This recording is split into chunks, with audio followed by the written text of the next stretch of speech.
Halo semuanya, pernah nggak sih kepikiran gimana caranya lampu bisa nyala sendiri?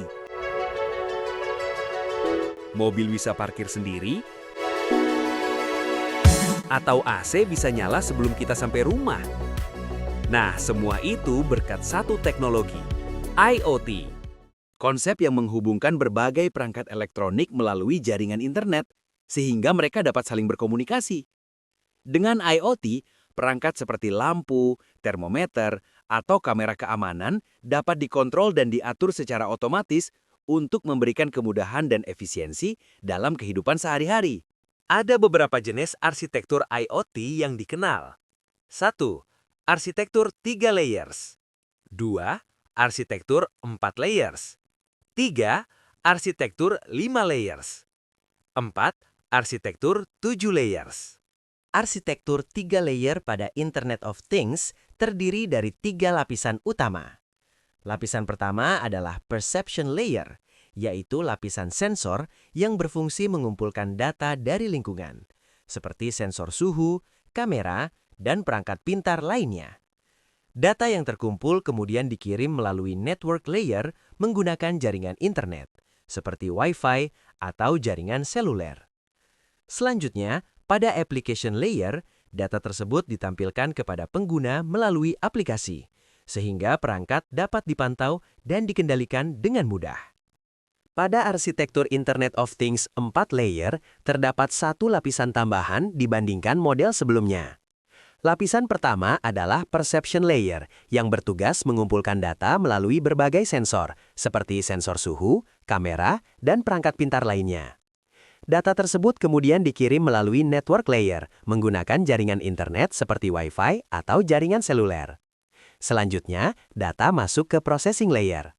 Pada tahap ini, data disimpan, dianalisis, dan diproses menggunakan sistem cloud atau teknologi kecerdasan buatan untuk menghasilkan informasi yang lebih bermakna. Setelah diproses, informasi ditampilkan kepada pengguna melalui Application Layer dalam bentuk aplikasi atau dashboard monitoring. Arsitektur 5 layer merupakan model IoT yang paling lengkap dan kompleks. Lapisan pertama adalah Perception Layer, yang bertugas mengumpulkan data melalui sensor seperti kamera, sensor suhu, dan perangkat pintar lainnya. Data tersebut dikirim melalui Network Layer menggunakan jaringan internet. Selanjutnya, data masuk ke Processing Layer untuk disimpan dan dianalisis menggunakan sistem cloud atau kecerdasan buatan. Hasil pengolahan data kemudian ditampilkan kepada pengguna melalui Application Layer dalam bentuk aplikasi atau dashboard monitoring. Terakhir, terdapat Business Layer sebagai lapisan tertinggi yang berfungsi untuk memantau keseluruhan sistem, menganalisis performa, serta mendukung pengambilan keputusan berbasis data.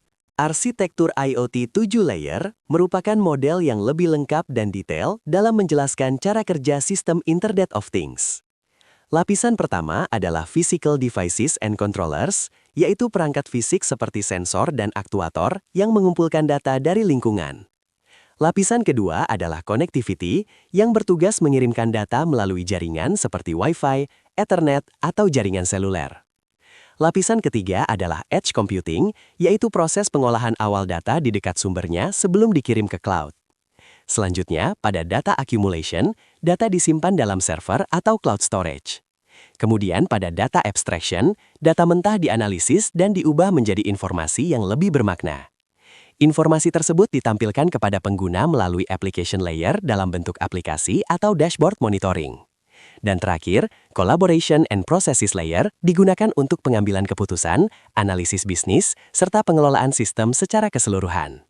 Dengan 7 layer ini, sistem IoT dapat berjalan secara terstruktur, efisien, dan terintegrasi. Inilah contoh penerapan IoT di berbagai bidang. Contoh penerapan IoT di bidang pendidikan? Saat matahari mulai meninggi, sensor cahaya pintar akan bekerja secara real-time. Sistem secara otomatis meredupkan lampu dan menyesuaikan suhu warna cahaya agar mata tetap nyaman, sekaligus menghemat energi secara maksimal. Penerapan IoT di bidang kesehatan melalui smartwatch di pergelangan tangan, detak jantung dan tanda vital kita dipantau secara akurat setiap detiknya. Perangkat ini bekerja sebagai sensor pintar yang tak pernah tidur. Contoh penerapan di bidang transportasi yaitu sistem parkir otomatis. Sensor kendaraan akan berkomunikasi dengan gedung parkir untuk menemukan slot kosong dan memarkirkan mobil dengan presisi sempurna. Selain itu, kendaraan terhubung dengan sensor di seluruh kota. Navigasi cerdas ini bisa melihat kemacetan sebelum kita sampai di sana, dan otomatis mencarikan rute tercepat secara real-time. Walaupun memiliki banyak manfaat, penerapan IoT di Indonesia masih menghadapi tantangan seperti biaya infrastruktur yang tinggi, keterbatasan jaringan internet di daerah terpencil, dan perlunya edukasi masyarakat tentang penggunaan teknologi ini. Mari bersiap, karena dengan IoT, kita tidak hanya mengikuti masa depan, kita menciptakannya. Sampai jumpa di era inovasi selanjutnya.